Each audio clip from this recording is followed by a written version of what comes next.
Dalawang insidente ito eh. Nangyari noong October 2018, kayo na ba ang head ng Cebu City Police noon, Mr. Chair? Yes, Mr. Chair. Yes, Your Honor. Bakit po kayo pumunta sa burol ni Rabi Lopez? Hindi po ako pumunta doon para sa burol. It is a routine na pagkagabi po, umiikot ako from boundary of Cebu City, that is Talisay, the first barangay, hanggang po sa kabila kung saan po, kasi sunod-sunod po yung mga barangay. So it is a routine po, gabi hanggang madaling araw, nagpapatrolya po ako.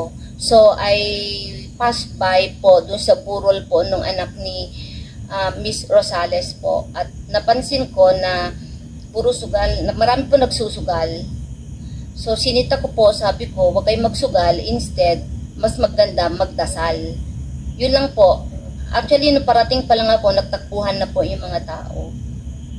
So, Mr. Chair, I was asking about Rabi Lopez, Mr. Chair, sa burol ni Rabi Lopez. Nandun na kayo kay Angelito Rosales. Okay. Mr. Chair, ang tanong ko po, bakit kayo sumigaw-sigaw doon? Ano yung, sabi niyo routine eh, di ba? So, kung routine lang siya, bakit merong pagsigaw-sigaw na nangyari? Tapos, di ba respeto dapat sa yumao o sa namatay yung, kahit naman siguro nagpapatrolya kayo, pero alam niyong may patay doon, bakit hindi man lang kayo nagbigay respeto sa patay? Your Honor, wala ko naalalang sinabi ko yun. As sa statement ni Miss Rosales, sinita ko nga yung nagsusugal, dapat magdasal. I don't think so po. Wala ko naalalang sinabi ko yun sa burol po ng anak ni Miss Lopez. Kasi usually po, pag umiikot ako na may mga patay, pinagbabawalan ko ang sugal, in-encourage ko magdasal. Even when I was the station commander po ng Davao City, yan po ang stand ko mula noon. Ina-explain ko na dapat ipagdasal ang patay, hindi nagsusugal. Mr. Chair, may I ask again, Raquel, ano po bang nangyari? O ito, Ma'am Karma, katupag-agi mo, hapit na ka maabot sa mo ang dapit, nanagan to mga tao na milar. Nawagtan mo itong cellphone sa kong anak, nakuyawan to sa nga nangagi mo. Ngayon, sabi mo, pag daan na sa mo, niingon pa ka nga, bakit isa lang patay dito? Marami ni sila. Ano niya, mga tawa to, nanagan ka na, nahadlok beto ninyo. Mura ito, di ko mamaka. Mura ito, Ma'am Garma. So, pagdaan niyo po, Ma'am Garma, malapit na po kayong umabot sa amin, nagtakbuhan na po ang mga tao, nawala pa nga po ang cellphone ng anak ko. Pagdaan niyo po sa amin, yun po, sinabi niyo po, bakit isa lang ang patay dito, marami sila. Hindi po ako nagsisinungaling. So yun, Mr. Chair, yung nangyari, no? Mr. Chair, I would like to ask again, Ms. Garma, yung kay Angelito Rosales, na umano'y sa kwento, no?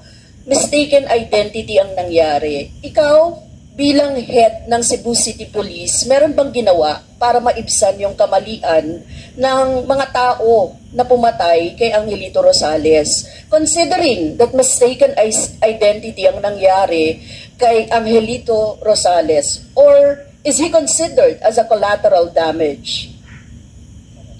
Mr. Chair, I cannot comment on the case of the son of Miss Rosales because I can no longer recall the case. Siguro let us check the records and perhaps we will be able to know the status of the case right now. Mr. Chair, I would like to ask, no, kasi noong head pa siya ng Cebu City Police, ilan ba yung naging collateral damage sa operations nyo? Ilan yung minors? Mr. Chair, I think it would be best to go on the records kasi matagal na po yun, wala po akong ma-recall na kung ilan po, kung meron man po. So, Mr. Chair, masipag kayong magpatrolya, pero hindi nyo natatandaan kung ilan yung naging napuntahan ninyo, naging collateral damage dito, ilan ang minors, Mr. Chair? Mr. Chair, sa dami po ng trabaho kasi ng City Director, I'm sure po na Okay, Mr. Chair. meron po kasing station commander na katutok po dyan. Okay, Mr. Chair, ito na lang. Si Bladen Skyler Abatayo, 4 na taong gulang, shot during a drug operation in the head, no? Kilala mo ba to? Skyler. I can remember, Mr. Chair, NBI took cognizance of the case. Bumitaw po ang City Police. I think it would be best to inquire po sa NBI yung status po ng case, Mr. Chair. Kasi minsan po, yung mga biktima, they prefer the NBI. So, pumipitaw po kami para sa ganon, maalis po sa isip nila na may bias po yung investigation. I think I can recall it's NBI po. So, Mr. Chair, during your time, si Skyler, he was shot pala sa dibdib, hindi sa head, ano? Gumagawa lamang ng kanyang assignment noong siya'y nabaril sa dibdib, pero walang ginawa yung opisina ninyo tungkol sa kaso ni Skyler, or direct kasi sa NBI ito ipinasa?